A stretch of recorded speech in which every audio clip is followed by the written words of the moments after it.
예, 저는 안미희라고 하고요. 강의를 여러 군데, 여러 다양한 자리에서 해보지만 항상 제일 긴장되는 강의가 여러분들처럼 이 예비 전문인이라는 분들을 대상으로 하는 강의 같아요. 사실은 이 예비가 아니더라고요, 보니까. 어떤 경우는 너무나 세심한 것까지 또 제가 생각하지 못한 것까지 항상 고민하시고 많이 알고 계셔서 오늘 제가 잘 해야 되는데, 하여튼 좀 열심히 한번 해보겠습니다. 오늘 제가 맡은 강의가 글로벌 미술계 진로에 대한 이해라는 건데, 지금 우리가 글로벌 미술계라고 하면 즉 지금 동시대 미술에 대해서 얘기를 하고 있는 곳일 텐데, 그런 곳에서 가장 흔하게 또 굉장히 핫하게 대두되고 있는 이슈들이 어떤 것인가를 중점적으로 살펴보면서 또 예를 들어보면서 그렇게 진행을 할까 합니다. 소제목으로 동시대 미술 현장을 중심으로 달아놨습니다. 어차피 제가 그동안 해왔던 그런 일들이 큰 카테고리를 만든다면 저는 현장에서 있었던 사람인 것 같고요.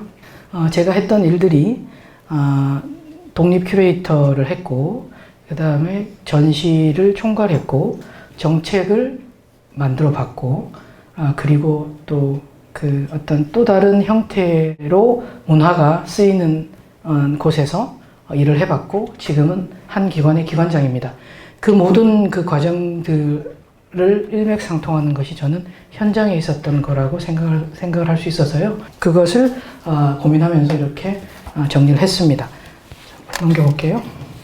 말씀드린 것처럼 지금 동시대 미술에서 가장 많이 우리가 듣고 있는 단어들이라고 생각하는데요. 물론 이거보다 더 많은 이슈들이 제기가 되고 더 다양하고 더 세분화되겠지만 크게는 세 가지라고 저는 봤습니다. 포스트 온라인이라는 말, 당연히 많이 들어보셨겠죠. 비엔날레, 너무 많죠. 돌아서면 비엔날레죠. 비엔날레가 세계적으로 몇 개 정도 되는지 혹시 어디선가 보신 적 있으세요? 대략 몇 개 정도 될 것 같아요. 한번 찍어보세요. 대략 찍어도 될 것 같아요. 30개. 그거보다는 많아요. 1000개. 1000개? 너무 썼다. 한 150개 정도 되거든요. 150개에서 170개. 정확하게 집계를 하기 힘든 이유는 어떤 비엔날레는 오래 생겼는데 그 다음 해는 없어져 버린 것도 있고요. 우리나라만 하더라도 비엔날레가 10개가 넘습니다. 또 제가 모르는 비엔날레도 있고요. 우리나라 비엔날레 당연히 광주, 부산, 서울 정도는 다 알지만 또 굉장히 많죠. 이천도 있고, 청주 공예도 있고, 대구 사진도 있고, 창원 조각도 있고, 강원도 평창도 있고, 제주도 있고, 등등등 되게 많을 겁니다. 그러니 실제로 이 섹션에서는 도대체 비엔날레는 왜 이렇게 많아야 하는지에 대해서는 한번 들여다볼 수 있는 기회가 될 것 같고요. 자, 그 다음에 동시대 미술과 관객에 대한 고민. 결국 여러분들이 지금 동시대 미술에서 기획을 하기를 원한다면, 그럼 그 기획을 하고 나서 그 결과치가 보여진 대상들은 관객이 될 텐데, 지금 동시대 미술의 관객들은 어떤 태도로 여러분들이 기획한 그런 결과물들을 대하게 될 것인가에 대한 고민. 거기까지를 한번 전반적으로 짚어볼 예정입니다. 아주 깊이 있게 강의가 1시간 반, 2시간 동안은 될 수 없을 거예요. 제가 이 시간을 통해서 여러분들한테 전달해 드리고 싶은 것들은 이런 동시대 미술에서 중요하게 생각되는 이슈들에 대한 어떤 정보들, 그리고 해봄직한 고민들, 그런 것들이 소개가 될 거고요. 뒷부분에 한 30분 정도 그 Q&A를 통해서 또 특별히 관심 있는 그런 분야들은 좀 더 깊이 알아볼 수 있지 않을까 합니다. 자, 포스트 인터넷, 포스트 디지털, 포스트 온라인. 다 다른 것 같기도 하고 다 같은 것 같기도 하죠. 이 세 가지 단어들을 얘기하면 우리가 설명이 되어줄 수 있는 내용들을 제가 뽑아본 건데요. 아마 여러분 세대일 것 같은데요. 디지털은 목적에 의해 학습되는 도구가 아니라 하나의 환경으로 존재합니다. 지금이 디지털 시대라고 하잖아요. 결국 포스트 인터넷 시대에 속하는 작가군의 대부분은 80년대생 이후이고, 페이스북 친구들이고요. 인터넷 이후의 사회 문화적 맥락을 예술로 다루고, 인터넷이 삶 속에 침투하면서 생긴 다양한 조건의 변화를 탐색하는 세대들입니다. 80년대 이전 세대가 지금 강의를 듣지는 않을 것 같아요. 그죠? 자, 여러분들은 스스로 여러분들이 이 세대, 태어나면서부터 이 세대였기 때문에 인터넷 세대라는 것이 어떤 건지 또 내가 속한 디지털 환경이라는 것이 어떤 건지에 대해서 실제로 비교를 하거나 분석을 하기가 쉽지 않을 것 같습니다. 왜냐하면 항상 그 세계 속에 태어나면서부터 지금까지 있었기 때문에. 84년도생 있나요? 84년도 이전생 없나요? 대부분 84년도 이후죠. 우리가 생각하는 동시대에 사람들이 동시에 접속한다는 그런 개념 자체는 84년도에 생겼습니다. 백남준 선생에서 생겼죠. 굿모닝 미스터 월이라는 작품을 통해서 미국과 파리, 뉴욕, 베를린, 서울에서 동시에 인터넷을 접속해서 짠 하고 프로젝트를 시작하는 거였는데 그게 그 시대엔 어마어마하고 대단한 일이었어요.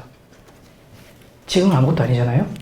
월드와이드웹 www. 이것이 생긴 게 87년이에요. 그리고 월드와이드웹이라는 것이 생기고 나서 월드와이드웹은 뭐냐 하면 말 그대로 인터넷에 접속할 수 있는 거죠. 이것이 생기고 나서 바로 예술계는 어떤 현상이 일어났냐면은 예술가들이 한국에 있지 않고 이제 막 떠돌아다닙니다. 그전에는 그 나라 예술가들은 그 나라의 바운더리를 벗어난다는 일이 굉장히 흔치 않은 일이었는데 그 이후부터는 이제는 어느 곳에 가서도 인터넷과 접속이 가능하기 때문에 작품을 하는 것이 가능해진 거죠. 그때부터 생긴 말들이 예술가들한테는 노매드다, 유목민이다. 한국과 미국과 유럽을 오가며 활동을 하는 작가다. 그런 말들이 그때부터 생겼어요. 그런 말들은 지금은 할 필요도 없을 만큼 당연히 그렇게 하는 말이지만 그리고 나서 나중에 시간이 좀 지나서 2000년대 이후에 포스트 인터넷이라는 말에 대한 정의가 시작됩니다. 마리사 올슨이라는 작가가 포스트 인터넷이 뭔지에 대해서 정의를 하면서 포스트 인터넷이 이런 거구나 라고 사람들이 조금씩 명확하게 그 개념을 잡기 시작합니다. 그전에는 그냥 인터넷 세대이니 인터넷에 관련된 작품들인가 보다. 인터넷을 통해서 컴퓨터를 통해서 이런 정보를 통해서 하는 작업들이 주류를 이루었다면 그것을 넘어선 작품들이 나올 때는 도대체 이것을 뭐라고 생각하면 될까라는 고민들을 했을 때 포스트 인터넷에 대한 정의가 1차적인 정의가 시작됩니다. 나의 작업은 인터넷에서의 예술이라기보다는 인터넷 이후의 예술이다. 서핑과 다운로딩을 통해 인터넷에서 얻은 재료들에 기반한 퍼포먼스, 노래, 텍스트, 설치 등으로 규정한다. 예술가들이 인터넷을 가지고서 하는 작업을 넘어서서 인터넷 안에서 보여진 여러 가지 자료들, 다운로드도 할 수 있겠고 리서치들을 통하고 서핑을 해나가면서 찾은 여러 가지 그런 자료를 가지고서 만들어진 모든 작품들을 포스트 인터넷 작품이라고 크게 명명할 수 있습니다. 지금 국현에서 일어나고 있는 올해의 작가상들 다 보셨을 텐데 올해의 작가상 같은 경우에도 포스트 인터넷에 기반한 작품들이 있죠. 포스트 인터넷 아트는 인터넷 이전에는 존재하지 않았을 예술이자 어떤 식으로든 인터넷의 스타일 또는 인터넷의 영향 아래 있었던 예술을 가르친다. 즉 그것은 네트워크 문화 안에서 삶의 조건을 체현하는 예술이자 인터넷 이후의 예술이다 라고 했습니다. 자, 그 다음에 포스트 온라인이라는 말이 또 있습니다. 자, 포스트 인터넷은 뭐고 포스트 온라인은 뭐죠? 그게 그거 같은데? 같은 말 아닌가요? 아직 이것이 포스트 온라인은 이것입니다 라고 정확하게 명명을 하지는 않은 단계인 것 같고요. 이것이 곧 정확하게 정립이 될 거라고 저는 생각합니다. 왜냐하면 포스트 인터넷과 포스트 온라인은 다른데 볼게요. 소셜미디어를 통한 새로운 사회적인 소통 체계이고 포스트 온라인은 예술 문화 속의 포스트 인터넷과 포스트 디지털과 같은 동시대 미술에 대한 매체적인 접근을 넘어서 오늘날의 새로운 커뮤니케이션 체제가 형성하고 있는 변화의 여파로 하나의 개념이라기보다는 문화라고 했습니다. 문화는 지금 우리의 모든 주변 환경들을 일컫는 말이겠죠. 우리가 굳이 예술이라는 행위를 할 때 활용되는 매체 안에서 본다면 포스트 인터넷이나 포스트 디지털이라는 접근 방식이 맞는 것 같고요. 이 모든 것을 둘러싸고 있는 지금 우리의 주변 환경은 포스트 온라인 문화 속에 들어있는 겁니다. 여러분들은 포스트 온라인 문화 속에 다 있고 저희 모두가 다 그런 거예요. 그렇기 때문에 이동성에 대한 고민. 이동성은 뭐냐면은 말 그대로 우리가 원할 때 언제 어디서든 사이버 공간으로 딱 접속을 합니다. 모든 정보는 사이버 공간 속에 있는 거죠. 구글 안에 있죠. 그다음 결국은 우리가 이렇게 강의를 하다가도 또 잠시 휴식 시간이 되면 페이스북을 통한다든지 인스타그램을 통한다든지 그래서 또 이 공간이 아닌 다른 일종의 사이버 공간으로 내가 휙 이동을 합니다. 그것에 대한 구분을 해본 적 없으시죠? 그것이 우리 지금의 포스트 온라인 문화 속에 우리가 있다는 겁니다. 그래서 결국은 내가 지금 내가 존재하고 있는 이 현실의 공간과 온라인 상에 있는 공간에 내가 있을 때의 구분이 안 되는 거죠. 여러분들이 안 해본 게 아니라 구분이 될 수가 없는 거죠. 우리가 가지고 있는, 모두가 다 가지고 있는 핸드폰은 거의 전지전능한 것 같습니다. 저도 지금 요즘 가장 불안한 게 여러분도 비슷할 건데요. 핸드폰을 내가 잃어버리면 어떡하지? 이 안에 모든 정보가 다 있는데 거의 제 일상이 마비가 될 것 같아요. 저는 이걸 가지고 아침에 내비게이션을 켜고 경기도 미국까지 운전을 하고 아침에 아니죠. 그 전부터 일어나자마자 바로 머리맡에 핸드폰이 있으면 일어나자마자 오늘 날씨 체크를 할 것이고 자기 전에는 페이스북과 인스타그램을 볼 것이고 모든 제 그 개인적인 어떤 정보는 다 이 안에 있는데 만약 얘가 없어지면 어떻게 되지? 라는 생각은 다 할 겁니다.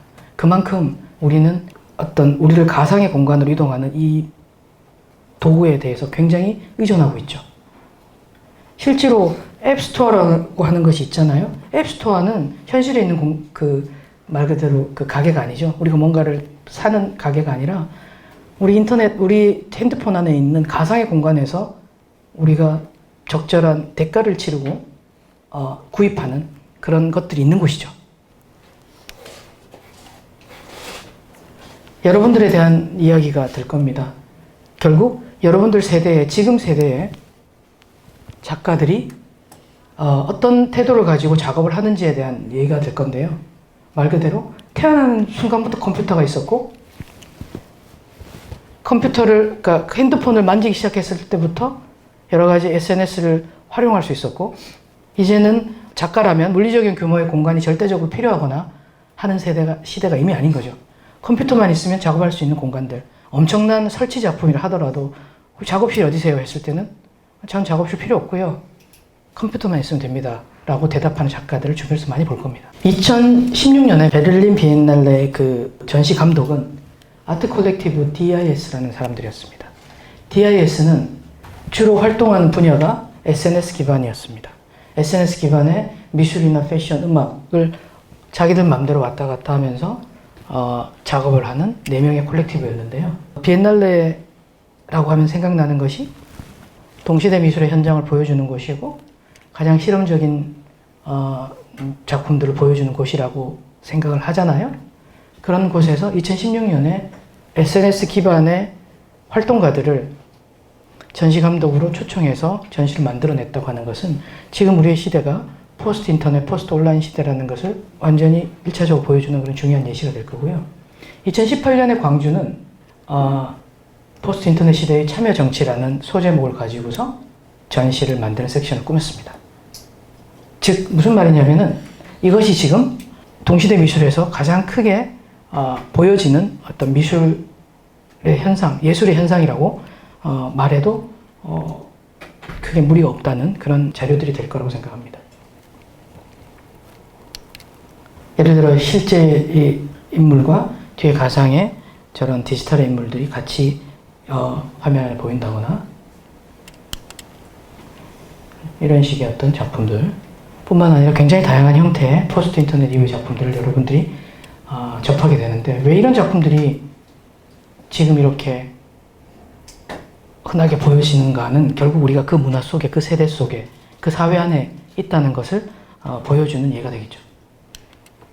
방금 한 말을 텍스트로 만들어 본다면 예술은 사회적 환경을 반영하고 내용이든 형식이든 사회적 환경과 무관한 예술은 없습니다.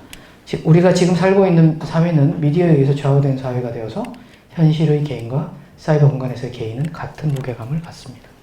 예술도 미디어에 의존하는 상황을 벗어날 수 없고 변한 현대 시대의 삶의 단상들은 동시대 미술에서 작품 전면에 배치됩니다. 결국 지금 여러분들이 전시 기획자로서 아니면 전시 문화와 관련된 어떤 프로그램과 프로젝트에 인볼브를 한다면 지금 이 시대의 대표적인 현상에 대한 것을 먼저 이해하고 또 그것을 어떤 식으로 소화해낼 수 있는지에 대한 고민부터 해야 되지 않을까라는 생각을 해봅니다. 자, 비엔날레에 대한 얘기가 진행되는데 비엔날레가 굳이 비엔날레를 제가 오랫동안 있었기 때문에 가져왔다. 그건 아니고요. 비엔날레라고 하는 일종의 전시 이벤트가 왜 이렇게 전 세계에 150개, 160개씩 있어야 하며 도대체 왜 내일 모레 없어질지도 모르는 이런 행사들을 어떤 나라들은 막 만들어내려고 애를 쓰며 그러고 있는 이유들이 무엇일까? 우리가 아직도 비엔날레는 그 비엔날레 영 엉망이었어 하면서도 무시하지 못하고 꼭 찾아가서 한 번 더 눈으로 확인하는 그런 이유들은 무엇이며 왜 비엔날레가 한번 시작을 하고 나면 그 결과치에 대해서 사람들이 열심히 찾아볼까? 그런 것들이 뭘까요? 비엔날레가 가지고 있는 비엔날레가 내속하고 있는 어떤 본질이라든지 대표적인 현상들에 대한 키워드들을 제가 뽑아봤는데요. 비엔날레는 초국가적인 전시 이벤트입니다. 국가에 대한 개념이 없습니다. 그쵸? 비엔날레에 어떤 나라의 작가이기 때문에 라는 그 나라를 배경한 것보다는 그 작품이 지금 현대 미술계에서 동시대 미술계에서 어떤 위치인가를 생각할 겁니다. 사람들은. 복합 예술의 속성을 내속했다고 했습니다. 전시만 딸랑 보여지는 비엔날레들은 거의 없을 겁니다. 왜 비엔날레 기간이 되면 여러 가지 프로젝트도 있고 프로그램도 있고 또 다양한 연계행사도 있고 전시만 하지 않고 한 달이면 한 달, 두 달이면 두 달 내내 무슨 일들이 일어나고 있죠. 당연히 글로벌한 문화 현상이고요. 또 하나가 있네요. 미술계의 네트워킹의 장소예요. 네트워킹이라는 이 단어가 얼만큼 현대미술계의 중요한 부분인지 비엔날레가 대표적으로 보여주고 있을 겁니다. 네트워킹이자 또 정보의 장소이고 자, 문화관광의 대표적인 사업이고 도시 브랜딩을 합니다. 대중성, 공공성의 확대에 대한 얘기가 있고요. 도시 재생과 경제 활성화를 추구하고 문화정책을 통한 외교적 경쟁력을 강화하고 현대미술을 통한 소통과 글로벌 상호교류를 합니다. 이런 내용들이 하고 보니 맞다 그러네 그런 느낌들이 있을 겁니다. 그냥 봤을 때 비엔날레야 비엔날레는 무지무지하게 큰 국제적인 전시야 생각은 했지만 그 이면에 여러 가지가 있을 거라고 대략적인 예측은 했지만 그게 무엇인가를 정확하게 몰랐을 텐데 쭉 이걸 보니 맞네 그러네 그런 생각들이 들 거예요. 실제로 이렇기 때문에 이런 많은 속성들 때문에 비엔날레가 모든 나라에 한두 개씩 그 이상씩 있는 이유가 아닌가 하는데요. 실제로 저는 그것이 답이라고 생각합니다. 왜냐하면 비엔날레라는 일종의 전시 이벤트 그런 그 전시를 통해서 말 그대로 문화 관광을 하고 도시를 브랜딩하고 도시 재생을 하고 문화 정치를 하고 글로벌한 상호 교류를 하는데 이것이 만약에 단순하게 전시야 끝냈으면 그렇게 많이 일어나지 않겠죠. 왜 이렇게 비엔날레들이 많이 생겼는지 그럼 배경은 뭔지 한번 보겠습니다. 동시대 미술이 미국과 유럽이라는 서구권이 중심에 있다는 그 담론이 이미 해체가 됐죠. 이제 문화의 중심은 어디에 있습니까, 여러분? 5만 군데 다 있죠. 다 중심이죠. 아시아도 중심이고, 유럽도 중심이고, 아프리카도 중심입니다. 남아메리카도 중심이고. 이제는 중심이 예전처럼 문화와 예술의 중심은 어디입니다 했을 때 딱 특정한 나라 한두 군데가 거론되진 않을 겁니다. 그런 중심주의가 해체가 되고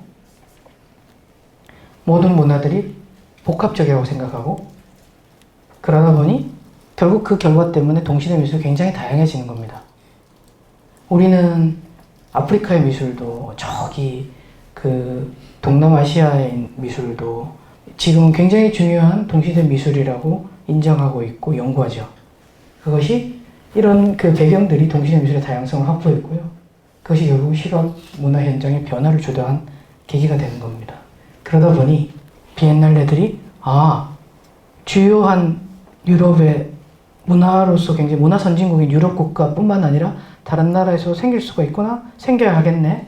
그런 조짐들이 시작이 되었고, 또한 비엔날레 성격 중에 굉장히 중요한 것이 유연적이고 가변적이고 혼성적이고 역동적이고 경계가 없다는 부분이 있죠. 결국 이것은 뭐죠? 동시대 미술의 굉장히 기본적인 성향인데, 이런 것들이 결국은 비엔날레라는 것을 통해서 지역과 지역들이 혼합이 되고, 또 지역과 지역이 혼합이 됐을 때 매개라는 것이 현대미술이 되어서 비엔날레라는 행사로 결과가 지어지는 겁니다. 대단하게 복잡한 게 아니라 굉장히 다양한 동시대 미술의 현장을 문화의 중심이 한 곳에만 있는 게 아니라 여러 나라에 있다 보니, 여러 국가, 여러 지역에 있다 보니, 나도 비엔날레를 통해서 우리 도시도, 우리나라도 비엔날레를 통해서 문화의 우수성을 보여주고, 그러면서 그것을 또 통해서 도시를 브랜딩하고, 또 그것을 통해서 글로벌한 네트워킹을 쌓아가고 싶은 욕구들이 비엔날레를 만들어냈다고 생각하면 어떨까 합니다. 대간 5, 60개의 비엔날레들이 실제로 늘어난 시간은 그렇게 오래지가 않고요. 20년 전후예요. 가만히 생각해보면 거의 누구도 경쟁할 수 없는 베니스 비엔날레 같은 경우가 225년? 200년이 넘었고요. 그 다음에 카셀 도큐멘타 정도가 한 80년 정도 된 것 같죠? 50년대 같으니. 그 이후에 유럽의 작은 비엔날레들이 80년대에 몇 개가 생겼고, 그 다음에 100개가 넘는 비엔날레들이 동시에 90년대 이후에 다 생겼을 겁니다. 그 안에 우리나라의 비엔날레 대부분이 다 들어있고, 우리나라의 비엔날레뿐만 아니라 우리가 알고 있는 그 아시아권의 비엔날레들이 다 그 속에 들어있어요. 결국은 그런 것들은 좀 전에 말씀드린 어떤 동시대 미술의 다양성이 보여줄 수 있는 서구 중심으로 있었던 모든 뭐 경제적인 여건이든지 사회적인 여건이든지 여러 가지 그런 우수한 것들이 90년대 이후부터는 다른 나라들도, 쉽게 말해서 우리 주변에 있는 국가들도 나름 어떤 문화의 우수성을 소리낼 수 있는 그런 환경이 갖춰진 것도 있겠고, 또한 그런 환경을 가지고서 그 나라를 브랜딩하는 요소로 선택한 이유도 있겠죠. 그러면서 결국은 비엔날레들이 한꺼번에 몇백 배가 많아지고, 비엔날레뿐만 아니라 동시대 미술에 관한 여러 가지 그런 결과치들이 많은 숫자들이 급증을 하면서 단어가 하나 생깁니다. 비엔날리스틱이라고 하는 단어인데요. 이 단어는 이전에는 없었던 단어예요. 그것을 비엔날레의 지적이고 비엔날레의 필요로 대표되는 비엔날레 급증 현상을 보여주는 비엔날레와 같은 이런 단어들이 생기게 된 겁니다.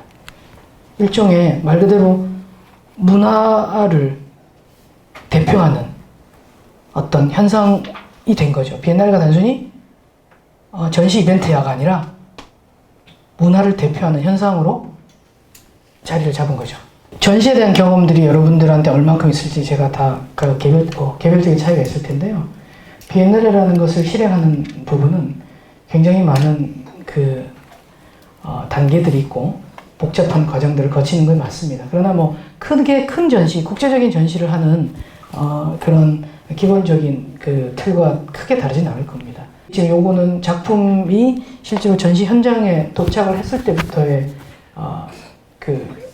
이미지들인데, 이 전 과정에 비엔날레 전시를 기획하는 과정에서는 150명 정도의 비엔날레 작가들이 비엔날레 초청이 되고, 한 50개국 정도, 40에서 50개국 정도의 나라들과 교류를 합니다. 그렇기 때문에 우리가 보통 볼 때 2년에 한 번씩 일어나는 행사인데, 행사 안 하는 다른 해는 그냥 놀면 되는데 뭐 때문에 저렇게 많은 인력들이 많은 시간 동안 저 행사 하나에 매달려 있을까가 굉장히 의문이잖아요.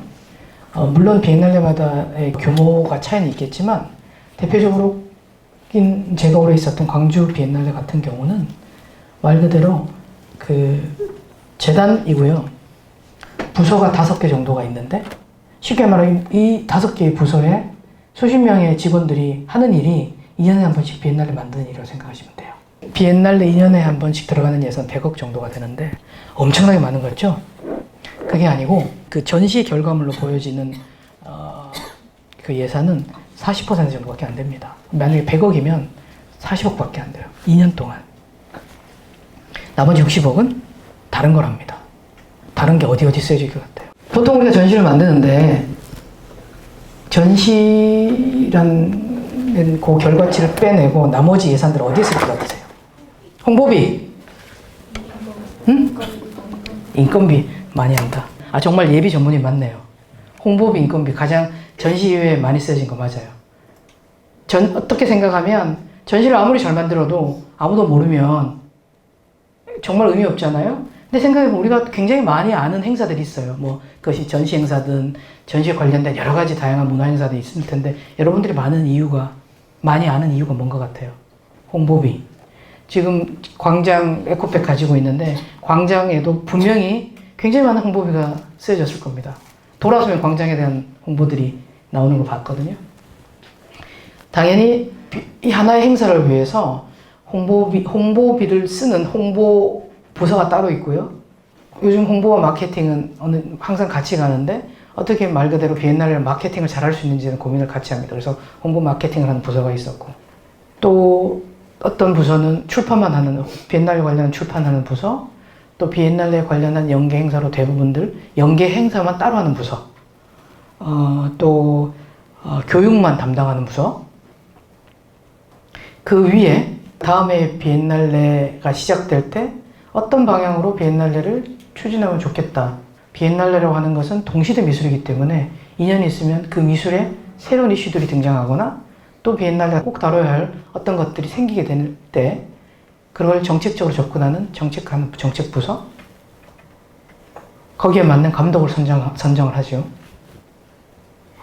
그런 등등의 부서들이 5개 정도가 모여서 2년에 한 번 있는 이 행사를 만들어내는 겁니다. 엄청난 거죠?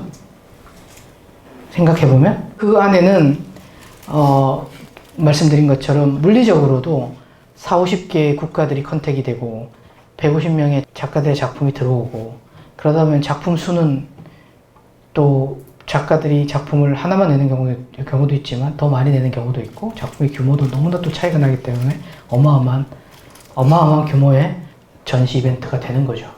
전시를 만들어낼 때를 또 생각해 본다면, 과연 그러면, 자, 지금부터 2년 뒤에 있는 전시를 만들어내는데, 준비를 시작을 해서 이렇게 하면 돼 라고 하는 것이 그 비엔날레를 만들기 전 한 해나 2해 전에 일어날 수 있는 건 아닌 거예요. 결국은 그렇게 많은 작가들 컨택하고, 국가를 컨택하고, 큐레이터들을 선정하는 그런 과정들은 결국은 계속해서 쌓여져 있는 네트워킹의 결과입니다. 네트워킹이라는 것은 그 기관이 가지고 있는 인프라인 거고, 또 그것이 노하우인 거고, 그것을 통해서 말 그대로 전시의 그 퀄리티와 결과가 달라진다고 생각합니다. 어떤 행사를 치르고 있는 모든 기관들한테 가장 필요한 것은 결국은 계속해서 쌓여져 가고 있는 그런 조직의 역량, 노하우, 그것들이 발현될 수 있는 네트워킹, 그런 것들이 있어야지만이 이런 큰 행사가 제대로 원하는 방향으로 성공적으로 치러질 수 있는 것이고요. 만약에 그것이 없이 그냥 봤을 때 결과치만 보고 저거 괜찮네, 우리도 해야지 했어. 그럼 그렇게 되지 않는 거예요. 예산을 2배가 아닌 3배가 아닌 몇 배를 들이더라도 그렇지 않은 거죠. 그렇기 때문에 그냥 말 그대로 다른 행사들을 보고 다른 프로그램들을 보고 저거 괜찮니, 나도 할 수 있겠어. 그냥 저 사람을 데려다가 이런 작가만 데리고 하면 나오겠어 라고 판단을 잘못한 경우는 말 그대로 지속성이라는 게 담보될 수 없는 겁니다. 그러니까 그 다음번 행사 때는 없어지는 거죠. 자, 그런 과정을 겪고 나면 말 그대로 이제 전시가 실행이 되는데요. 보이는 이미지들이 익숙한 분들도 계실 텐데 여기 옆에 조그맣게 보면 무진동이라고 쓰여져 있잖아요. 여기 보이시죠? 그리고 이제 문이 이렇게 열리는데 이게 이제 항온항습이 차 자체가 항온항습이 되고 진동이 뭐 하나도 없지는 않을 거예요. 어떻게 차가 진동이 하나도 없겠어요. 굉장히 그 진동이 되는 폭을 줄인 장치가 되어 있는 차이고요. 그 안에 이렇게 작품들이 들어가서 운반이 됩니다. 요 나무 상자를 크레이트라고 합니다. 나무 목상자라고 하는데요. 그냥 특별하게 한국말로 하지 않고 그냥 크레이트라고 통용을 합니다. 전 세계적으로. 크레이트를 이렇게 짜는 방식들이 다 정해진 규칙이 있고요.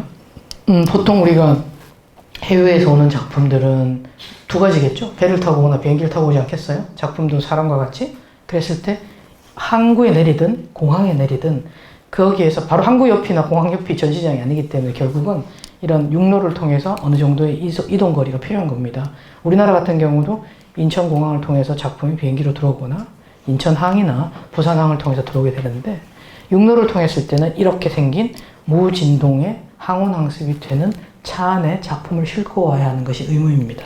그리고 전문적으로 작품을 운반하고 설치하는 인력들에 의해서 작품들이 운반이 되면 이걸 이런 식으로 공간 안에 적재를 해두는데요. 그냥 작품을 풀기 전에 적재가 아니라 이틀, 경우에 따라서는 3일 정도 그 공간 안에 이 크레이트를 두게 돼 있어요. 이것이 어느 만큼 지켜지는지는 또 조금씩 차이가 있겠지만 그 이유가 뭘까요? 혹시 아시는 분? 바빠 죽겠는데 내일 모레 오픈해야 되는데 저걸 왜 안 풀고 공간 안에 이틀이나 3일을 둘까요? 얘네들이 환경이 다른 곳에서 왔겠잖아요. 환경이 다른 곳에서 뭐 비행기를 타면은 일주일 정도 걸릴 수도 있겠고 배를 타고는 길게는 2달도 걸리는 곳에서 왔는데 바로 또 새로운 환경에 작품이 노출됐을 때 작품의 재료나 작품의 성격에 따라서 훼손이 될 수가 있는 거예요. 그렇기 때문에 환경 적응 시간입니다. 바로 와도 못 푸는 이유들이 거기 있는 거예요. 그래서 환경 적응을 이틀, 3일 정도 시키고 나면 작품들을 쭉 이제 펼쳐놓기 시작하죠. 펼치고 나면 물론 뭐 이런 과정들은 국립현대미술관 같은 경우는 더 철저하게 진행이 될 겁니다. 이런 식으로 컨저베이터가 컨디션 체크를 합니다.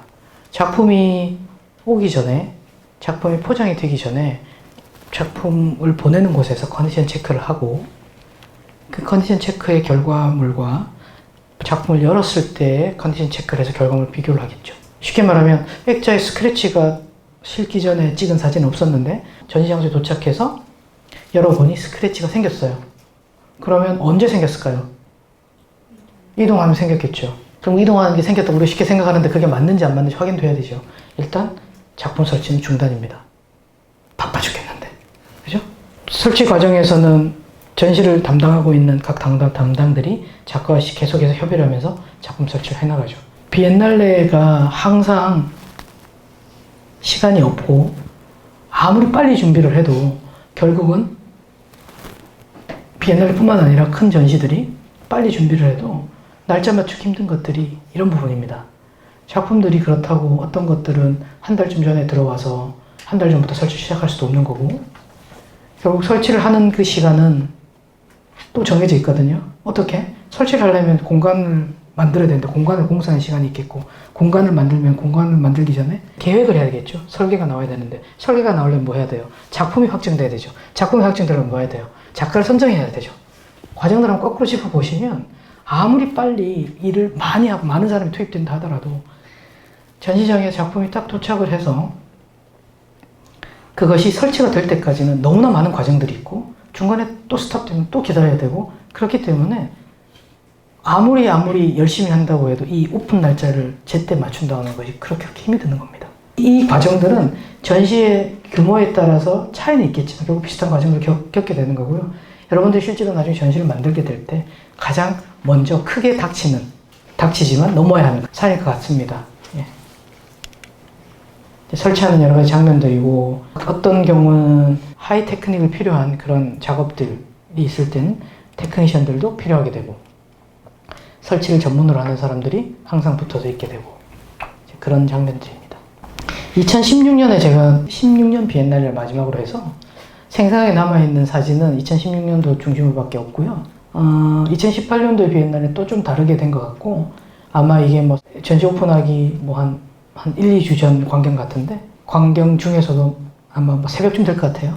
계속 이렇게 돌아가고 있는 거죠. 저도 오랜만에 이미지를 봐서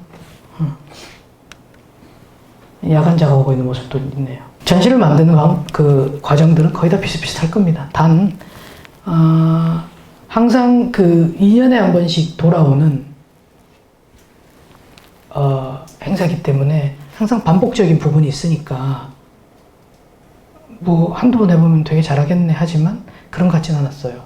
항상 해마다 새로운 문제들이 생겼던 것 같고 말 그대로 앞서서 말씀드린 어떤 포스트 인터넷, 포스트 온라인 시대가 되면서 또 하나의 문제는 이런 하이 테크놀로지에 관련한 어떤 작품들이 들어왔을 때 국내에서 어느 만큼 수용할 수 있느냐에 대한 문제도 또 다르게 대두되는 문제였던 것 같아요.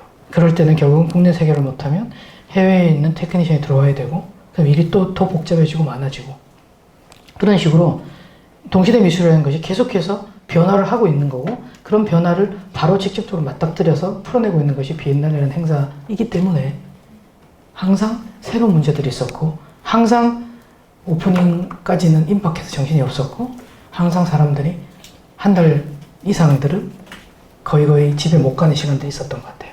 상하이 프로젝트라는 프로젝트 혹시 들어보셨습니까? 2016년하고 2017년 했던 건데 뭐 한 2, 3년 차이는 나는데 많이 안 알려졌을 수도 있을 겁니다. 왜냐하면 상하이 프로젝트도 비엔날레인데요. 비엔날레의 기존에 있었던 형태를 많이 해체한 그런 형태의 프로젝트였습니다. 비엔날레라는 단어를 굳이 쓰지 않고 싶어서 상하이 프로젝트라고 했고요. 주제가 인류의 향후 100년 미래 2116년 이게 주제였고요. 융복합이 이제는 더 이상 말할 필요가 없이 당연한 것이 되었을 때 비엔날레라는 형식이 이런 융복합을 어떻게 풀어내볼 수 있을까라는 고민에서 만들어진 프로젝트입니다. 비엔날레의 피로도 아까 제 비엔날레가 너무 많아지고 돌아서 보면 비엔날레고 이 비엔날레 저 비엔날레 다른 게 없고 이제 여기서 본 작가가 저기 또 있고 비엔날레 주제들은 조금씩 다른데 왜 같은 작품들이 있는지도 모르겠고 모든 비엔날레를 이 비엔날레에서 만난 사람을 저 비엔날레 또 만나고 아 정말 피곤하다 비엔날레 없어도 안 되나 라는 생각을 할 때 어떤 비엔날레의 새로운 대안처럼 만들어진 프로젝트인데요. 건축, 영화, 디자인 관련한 담론, 강연, 퍼포먼스 모든 것들이 이 안에 다 들어있는 겁니다. 전시 없이. 후지모토 소스케라는 일본 건축가의 파빌리온을 가지고 만들었는데 이거는 집도 아니고요. 그렇다고 조형물도 아닙니다. 잠깐만 보여드릴게요. 이렇게 생긴 구조물입니다. 왜 건물 벽에 이렇게 설치해서 일하시는 분들이 타고 올라가는 동시에 건물도 이렇게 안전하게 뭔가 낙상 같은 것도 안전하게 만드는 그걸 구조물로 해서 만들어진 구조물이에요. 크게 이렇게 생겼어요. 이 안에서 강연도 하고 공연도 하고 벽을 활용해서 전시도 하고 그렇게 했던 프로젝트입니다. 주로 많이 했던 것이 토론하고 워크숍을 주로 많이 했던 것 같습니다. 프로젝트 자체를 1차와 2차로 나누어서 1차에는 작가나 전문가 연구팀이 토론이나 전시나 퍼포먼스를 1년 동안 계속 하는 겁니다. 저 공간 안에서 1년 동안 계속해서 프로그램이 돌아가는 거고요. 이게 1차에서 결과물을 가지고서 2차로 프로젝트를 그 다음에로 넘기는 그런 굉장히 좀 다른 틀로 접근했던 부분이고요. 이 프로젝트가 원했던 것은 향후 100년 동안 이 프로젝트를 계속해서 쌓아가겠다. 그런 뜻으로 시작을 했던 프로젝트입니다. 말씀드린 것처럼 비엔날레가 이대로 좋은가라는 고민에서 시작해서 만들어진 프로젝트여서 또 그 의미가 크다고 생각합니다. 다음 2차 2017년에는 또 그런 협력과 토론을 100일 동안 했는데 사실 우리가 지금 가장 크게 말하고 있는 게 인류세가 기후가 어떻다, 앞으로 이렇게 환경이 어떻다는 얘기들 지금 굉장히 핫하게 말하죠. 2년 전, 3년 전에 그런 문제에 대해서 굉장히 심도 있는 워크숍들이 비엔날레라는 형식 안에서 만들어지기 위해서 노력한 경우입니다. 기후의 문제나 인간의 수명 이런 것들, 빅데이터, 인공지능 등등 난민, 테러 이런 것들 그러니까 단순하게 우리 사회적 현상 중에 작은 부분에 국한되는 게 아니라 전 지구적인 문제를 비엔날레라는 틀 안으로 집어넣으려고 했던 그런 시도이죠. 자, 광주 비엔날레는 워낙 혹시 광주 비엔날레 안 본 사람은 없죠? 광주 비엔날레 한 번 본 사람? 여태까지 평생 2번 본 사람? 3번? 4번? 4번 보려면 10년 정도 있어야 되니까 좀 아닌 것 같아요. 그죠? 그래요. 광주 비엔날레가 대단히 좋아서 아닐 거고, 비엔날레는 내가 그나마 미술계에 있는 사람이고 있을 예정인 사람이라면 봐야 한다는 의무감이 더 컸을 것 같아요. 저도 비엔날레를 되게 많이 보는데 그 비엔날레가 좋아서 보는 경우는 거의 없는 것 같아요. 봐야 하니까, 업이니까 그런 경우가 있는데 사실은 말씀드린 것처럼 우리나라의 대표적인 비엔날레이기도 하고요. 한 5년쯤 전에 세계적인 비엔날레 랭킹을 몇 개 봤는데 제가 여기 있어서 하는 말이 아니라 세계 5위였어요. 5위가 되는 이유는 그 기준이 굉장히 그 뭐라 그럴까 객관적이다 그게 아니라 랭킹을 매기는 그 기관이 자기들이 가지고 있는 잣대가 있어요. 그 잣대가 무조건 100% 맞다가 아니라 조금 보편적인 거. 비엔날레의 규모, 비엔날레 질, 비엔날레의 어떤 그 예산에 대한 것, 그 다음에 뭐 관람객의 평가 등등을 가지고 있는데, 그러니까 어떤 그 감독의 또 수준, 그걸 가지고서 5위를 했는데 실제로 아시아권에 있는 비엔날레는 광주밖에 없어요. 미국에서 하니까 휘트니 비엔날레 같은 것이 들어가 있었고 당연히 베니스 비엔날레 들어가고 이게 엄청난 사실은 그 성과인 거죠. 광주 비엔날레가 95년에 생겨서 이제 24년 정도가 된 건데 24년이면 비엔날레를 뭐 수십 개 한 게 아니라 12번밖에 안 했어요. 12번을 하는 그 기간 동안 되게 큰 행사잖아요. 막 말 그대로 24년 전에 100억이 지금의 100억이랑 같냐고요. 그죠? 근데 그때도 100억이고 지금도 100억인 거예요. 그러니까 실제로 예산은 준 거예요. 어떻게 생각하면? 감가상각으로 생각해보면. 그 시대에 그렇게 큰 돈을 우리나라가 썼다는 것도 대단한 거고 광주 비엔날레는 광주에 있지만 국가 프로젝트입니다. 국가가 나라가 광주라는 도시에 비엔날레를 준 거예요. 처음에 생겼을 때 95년도 같은 경우는 24, 5살 아래는 그 전에 태어난 거잖아요. 현대미술이라는 게 그때는 동시대미술이라는 그 단어조차 많이 안 쓸 때입니다. 현대미술이라고 했어요. 현대미술이 뭔지 아무도 모르고요. 비엔날레라는 이 단어가 굉장히 어색했을 때예요. 말 그대로 90년대 초에 비엔날레도 여기 막 여기저기 생겼을 때 그게 뭔지 몰랐을 때 사람들이 도대체 그게 뭔데 이렇게 난리야 하고 구경 온 겁니다. 기네스북에 올라 있어요. 160 몇만인가가 입장객 수인데요.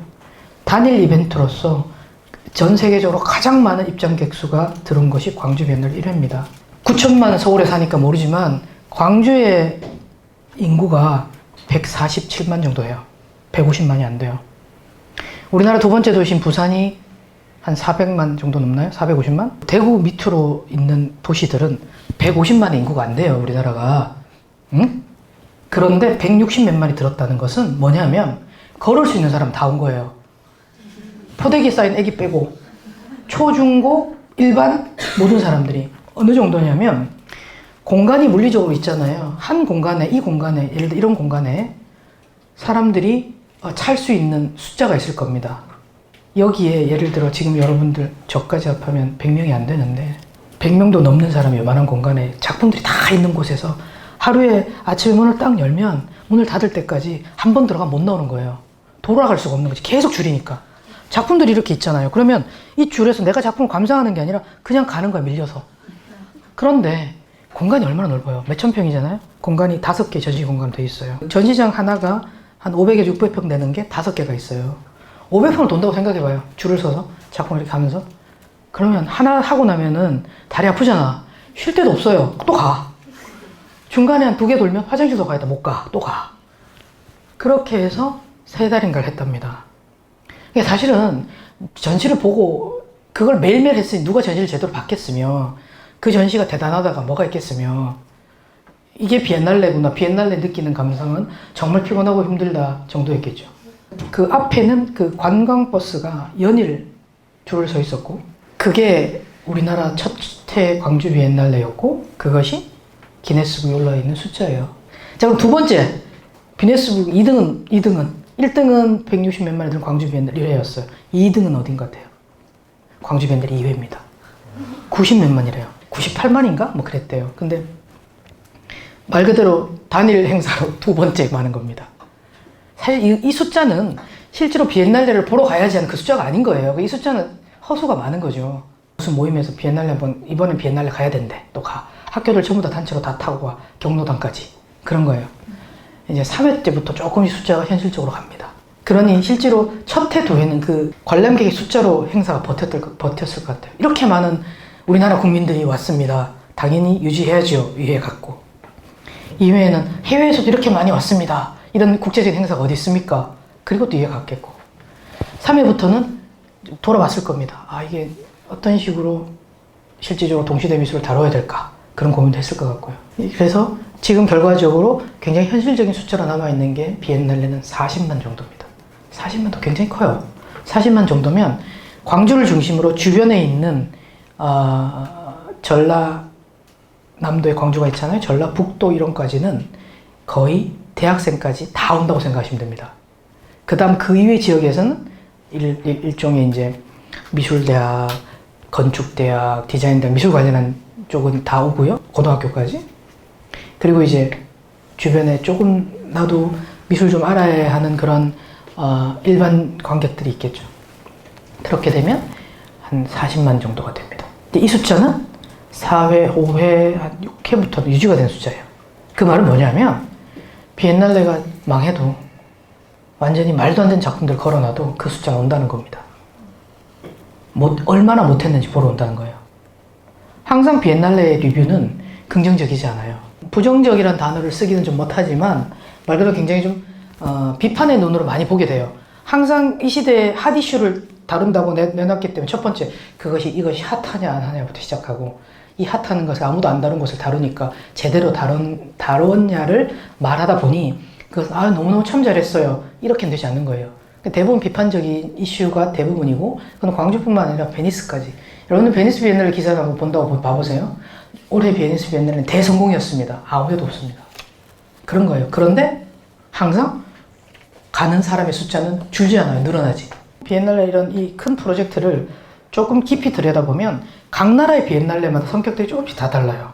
그 나라의 특색에 맞춰서 이렇게 디벨롭이 다른 방향으로 됩니다. 광주는 어떻게 되었느냐 하면 지역적 정체성을 가지고 갑니다. 자, 이거 말 한번 볼게요. 글로벌 국제 교류를 활성화하고 거기에다가 지역적 정체성 가지고 무슨 말인 것 같아요? 이게 말이 된다고 생각하세요? 하나는 글로벌이고 하나는 지역이에요. 어떻게 글로벌하고 지역이 같이 가죠? 광주의 지역성을 보여줘야 되는데 한쪽에서는 최고의 글로벌하고 동시대적인 이슈가 같이 가요. 여러분들이 기획자라면 어떻게 할 것 같으세요? 되게 힘들죠, 사실은. 생각해보면 그냥 아무 영혼 없이 보면 글로벌 국제교류를 활성화시키고 지역적 정체성을 특화시킨다. 좋네. 근데 생각해보세요. 이게 어떻게 될 건가? 완전히 다른 애들인 거지. 양쪽의 진떡이 달라요. 근데 얘들은 항상 균형 있게 가야 해요. 왜냐하면 광주라는 도시에 이것이 안착했기 때문입니다. 그래서 이 숙제를 항상 풀어내는 게 광주 비엔날레의 일종의 미션인 거예요. 대부분의 프로젝트들은, 중요한 프로젝트들은 이 프로젝트에 어떤 방향으로 가야 되는 목표를 가지고 있습니다. 그것이 그들의 미션인 거예요. 뭐냐 하면 광주의 랜드마크 및 발신지가 되어야 돼. 문화의 발신지가 되어야 되는 거예요. 광주 지역의 미술과 문화산업의 발신지이자 공급자가 되고 도시 브랜드의 기능과 역할을 선도하는 것이 비엔날레 사회적 역할이라고 했습니다. 이런 것들을 가지고 가는 것이 광주 비엔날레 정체성이에요. 그런데 국제 교류를 해야 돼요. 글로벌한. 힘들겠죠. 그래서 그것을 풀어내는 여러 가지 방법이 지역 연계를 하고 공공미술과 관계미역, 프로젝트성 작업을 활성화하는 겁니다. 이게 뭐냐 하면 결국은 지역이 직접적으로 참여하게 하고 그것이 전시와 동등하게 가게 만드는 겁니다. 우리가 보기에는 해외에서 온 엄청난 네임밸류가 있는 작가들의 작품들이 대단하게 부각이 되는 것 같은데 실제로 광주 비엔날레에 들어가면 그것들이 항상 균형을 이루려고 노력하는 것들이 보입니다.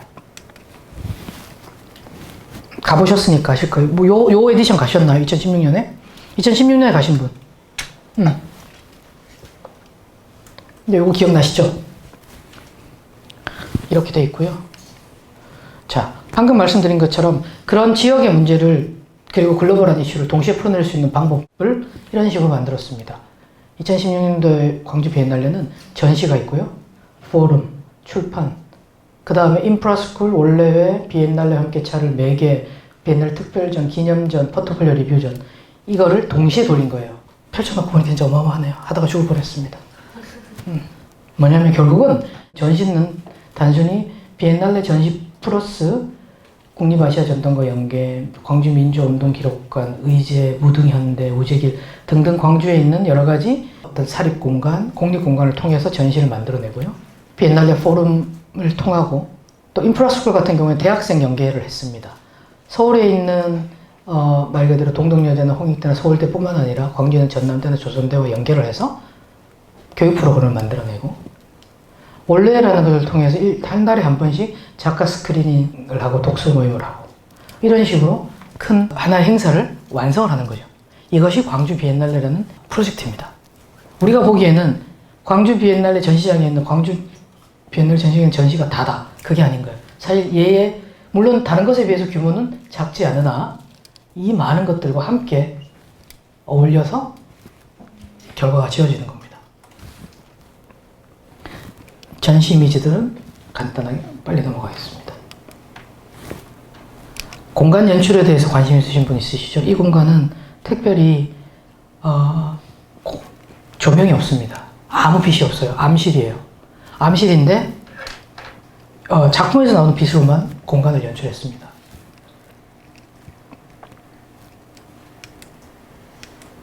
자, 이렇게 이거 같은 경우는 말 그대로 지역 연계, 지역 안에 작가들이 들어가서 하는 작품 전시가 되겠죠. 자, 이런 식으로 지역 주민과 작가들이 함께 공연을 준비하고 지역에 있는 커뮤니티 센터에 또 작가들이 가서 그 커뮤니티에 대해서 같이 연구를 하고 전시 공간 안에서 또 어떤 퍼포먼스들이 이루어지고 이 퍼포먼스를 같이 하는 사람들은 광주 지역에 있는 사람들이고 그렇게 진행이 됐습니다. 빨리 지나갑니다. 부산 같은 경우는 또 다른 정체성을 가지고 있습니다. 부산 비엔날레는 어제까지 부산 바다 미술제가 끝이 났을 거예요. 부산 비엔날레는 부산 청년 비엔날레, 부산 국제 바다 미술제, 부산 국제 야외 조각 심포지움 요 세 개가 합쳐져서 부산 비엔날레로 만들어지는 겁니다. 이것은 일종의 부산의 미술인들이 함께 만든 거예요. 그 시발점이 조금 다릅니다. 다른 데들보다. 그래서 그것에 대해서 굉장히 뭐라 그럴까요? 자부심이 있어요. 부산에서 미술인들이 다 모여서 우리가 비엔날레를 만들자 해서 만든 거기 때문에 그렇기 때문에라도 특히 부산에 대한 어떤 문화에 대한 고민들을 많이 하는 그런 비엔날레입니다. 그리고 부산 같은 경우가 지역이 가지고 있는 또 그 독특한 색채들이 있기 때문에 그것들이 어떻게 비엔날레와 함께 어우러져 나올 수 있는가를 고민하는 그런 비엔날레죠. 작년부터 부산 현대미술관이라는 사이트를 활용해서 비엔날레 하고 있는데 여기 가보셨습니까? 을숙도에 있죠? 좀 공간이 떨어져 있지만 굉장히 잘 운영이 되고 있는 그런 공간입니다. 또 있어요. 제주 비엔날레 가보셨어요? 가본 사람? 잘하네. 100점이네. 비엔날레 지금 다 가고 있네요. 잘했어요. 놀아도 비엔날레 하는 곳에 가서 노세요. 놀만해. 볼 것도 많고. 자, 갑자기 제주도가 웬 비엔날레? 비엔날레 제주도 왜 한 것 같아요? 비엔날레 그 역할 중에 뭐가 있었어요? 도시를 브랜딩하는 거죠. 물론 제주가 워낙 관광도시로 유명합니다. 그런데 그 관광도시로 인구들이 유입은 되지만 또 문화의 이름으로 제주라는 도시를 브랜딩하고 싶었어요. 첫 번째 비엔날레 주제를 관광으로 했습니다. 저는 그런 접근들은 굉장히 현실적이고 필요한 접근이라고 보거든요. 대단한 현대미술에서 우리도 잘 이해하지 못하는 어떤 이슈를 픽업해서 그것을 비엔날레로 만들어내는 그런 방법들은 예전에 다 지나간 것 같아요. 실제로 그 도시에 비엔날레라는 문화 현상을 어떤 식으로 녹여내서 자기들이 원하는 결과를 만들어낼 수 있는가에 대한 고민이라고 생각합니다. 요거는 한라산이라는 소재를 가지고 만든 작품을 살롱처럼 전반적으로 건 모습이고요. 이렇습니다. 다 한라산이에요. 그 다음에 제주도에서 그동안 공개되지 않았던 알뜨르 공항이라는 게 있는데 예전에 일제 때 비행기들을 두는 경납고들이 있을 때 여기 경납고에 비행기가 하나씩 들어있을 때 이것을 공개해서 또 다른 사이트로 활용을 했습니다. 이런 모습이죠. 요거 들어가기 전에 강원도도 비엔날레 있는 거 아시죠? 강원 국제 비엔날레인가요? 그렇죠. 강원 국제 비엔날레도 가보셨어요? 거긴 안 갔어요? 강원 국제 비엔날레 왜 생긴 것 같아요? 누가 또 찍어보세요. 제가 자료 못 가져왔는데 저도 거기 안 갔거든요. 그래서 못 가져왔는데 강원 국제 비엔날레는 왜 생겼을까요? 평창 올림픽 때문에. 강원 국제 비엔날레 원래 이름이 평창 비엔날레죠. 기억나시죠? 평창 비엔날레. 갑자기 평창 올림픽이 확정되고 나서 그 첫 번째 평창 비엔날레를 하기 한 4달쯤 전에 강원도청의 공무원이 갑자기 광주 비엔날레로, 제가 그때 광주에 있었거든요. 왔어요. 비엔날레를 해야 되는데 시간이 뭐 3달이나 4달밖에 없으면 어떻게 하죠? 그렇게 물어요. 그래서 하지 마세요 그랬어요. 하면 죽어요. 할 수가 없습니다. 그 이유는 평창 올림픽을 픽을 붐업시켜야 되는데 그러기 위해서 가장 좋은 수단이 비엔날레 같습니다. 비엔날레 그래서 하라고 지시가 떨어졌어요. 해야 된대요. 제가 그렇게 말렸는데 했어요. 한 번 한 것도 아니고 몇 번 했어요. 그러고 나서 평창 비엔날 끝나고 나서 강원 국제 비엔날로 바뀐 거예요.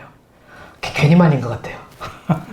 이 말씀 드리는 이유는 어떤 행사를 붐업하기 위해서 시작은 됐지만 결국은 그것이 평창 올림픽을 하는 도시를 브랜딩하고 이 도시에 대해서 어떤 것이라고 소개하는 그런 도구로도 비엔날레가 쓰인다는 것을 본 거예요. 그러니까 비엔날레의 역할이라는 것이 이제 이렇게 조금씩 달라지고 있는 것도 있는 겁니다. 그래서 그것은 이제 평창 올림픽 끝났으니 계속 평창 비엔날 하기 못하니 이제 강원 비엔날레로 된 거고요. 또 여기서 강원 비엔날레 같은 경우 조금 다른 경우인데 베니스 비엔날레, 카셀, 광주, 부산, 서울 미디어시티, 상해 비엔날레, 요코하마 트리엔날레, 프랑스 같은 리옹 비엔날레, 독일의 베를린 비엔날레, 지금 뭐죠? 도시 이름이죠. 독일 비엔날레, 영국 비엔날레, 미국 비엔날레, 한국 비엔날레, 일본 비엔날레 없죠. 다 도시 이름이죠. 제가 계속해서 말하죠. 도시를 브랜딩한다고. 그것이 또 하나의 속성입니다. 계속해서 자기 도시를 브랜딩하고 마케팅하는 수단입니다. 도시뿐만 아니라 큰 사업도, 큰 프로젝트도 이제 마케팅하고 브랜딩하는 거죠.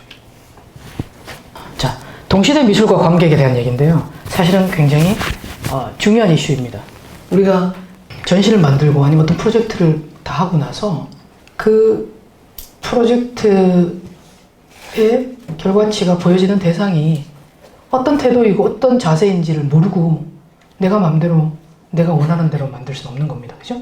그렇기 때문에 말씀드린 것처럼 동시대 미술의 가장 중요하고 가장 흔하게 떠돌고 있는 이슈에 대해서 말을 했고 그런 대표적인 프로젝트의 형태에 대해서 말을 했고 그 다음 관객에 대한 이야기입니다. 관객들은 여러분 다 아실 겁니다. 아시지만 한 번 더 본다면요. 당연히 동시대 미술에서는 예술 생산의 최종 목표가 관객들의 만남이라는 말들을 많이 합니다. 그만큼 관객의 역할이 되게 중요한데요. 관객에 대한 어떤 예술가들의 태도가 왜 달라졌느냐를 또 보면 엘리트주의라는 말이 있습니다.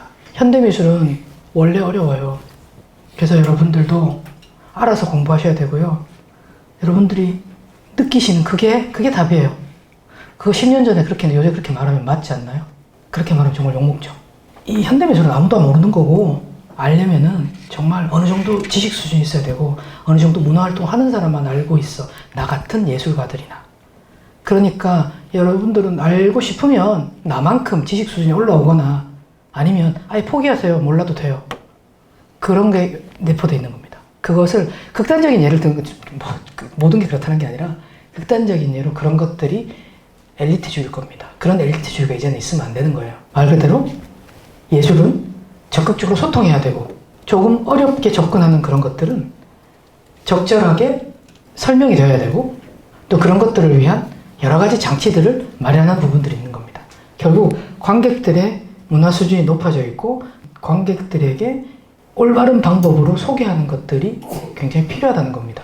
결국 내가 주고 있는 메시지들이 현대미술은 심미적인 것이 끝이 아니잖아요. 사회적인 이슈도 있을 것이고 정치적인 이슈도 있을 것이고 내가 그런 것들을 같이 공유를 해야 되는데 그런 공유가 또 그런 것들이 어떤 그런 만남이 굉장히 중요한 내가 생산하고 있는 예술 작품의 목표인데 그거를 무시할 수가 없죠. 제일 아래쪽에 있는 부분입니다. 작품은 예술가의 독창적인 상상력 표현 위주로 생산이 되나 관객과 만나는 순간 사회적 기능을 수행합니다. 사회적 기능이라는 것이 바로 공공성이라는 거죠. 2017년에 제가 감독을 한 미술제가 하나 있는데요. 이것은 야외에서 일어나는 행사였습니다. 야외이지만 야외 조각 프로젝트가 아니라 말 그대로 미술제였어요. 그래서 거기에는 야외이기 때문에 특히 공공성이라는 것에 제가 방점을 찍고 주제를 만들었던 행사인데요. 빌리지를 제작했습니다. 야외에도 어떻게 빌리지를 제작했느냐면 이런 식으로 강정보가 있어요. 그 4대강 사업하면서 강정에 큰 보를 만들어서 이렇게 보를 만들고 나니까 그 야외 공원이 생겼는데 말 그대로 이 공원 안에 야외에 작품들을 설치를 해야 되는 그런 작업이었어요. 그래서 이렇게 말 그대로 마을 하나를 만들었습니다. 이 마을 안에서 현대미술이 어떻게 보여줄 수 있는지를 고민을 했습니다. 이런 식으로 밤이 되면 영상 작품이 돌아가게 만들고요. 밑에는 작은 갤러리가 되어서 페인팅들이 보여지게 했습니다. 낮에는 이런 조형물들이 보여지게 되고요. 이런 모습들입니다. 여기서 가장 크게 생각했던 것이 현대미술이 일상 속으로 자연스럽게 스며들어갈 수 있는 방법이 무엇일까? 우리가 야외에서 보여지는 작품들은 여기 작품이에요. 사진 작품을 크게 한 겁니다. 야외에서 보여지는 작품들은 말 그대로 조형미만 강조되는 조각에서 국한되는 것이 아니라 가장 공공적인 장소에서 현대미술이 소개되면서 그것이 가장 편안하게 관람객들한테 흡수될 수 있는 방법이 무엇인가, 그런 고민들을 하면서 만들어진 작품입니다. 요거는 이혜인 작가인데요. 작가가 일주일에 한 번씩 강정으로 와서 그 주변의 풍경을 하나씩 그려나가는 겁니다. 이게 지금 토요일에 하나 그리고 일요일에 하나 그리고 해서 쭉 붙여나가는 그런 과정이에요. 야외 프로젝트 이런 식.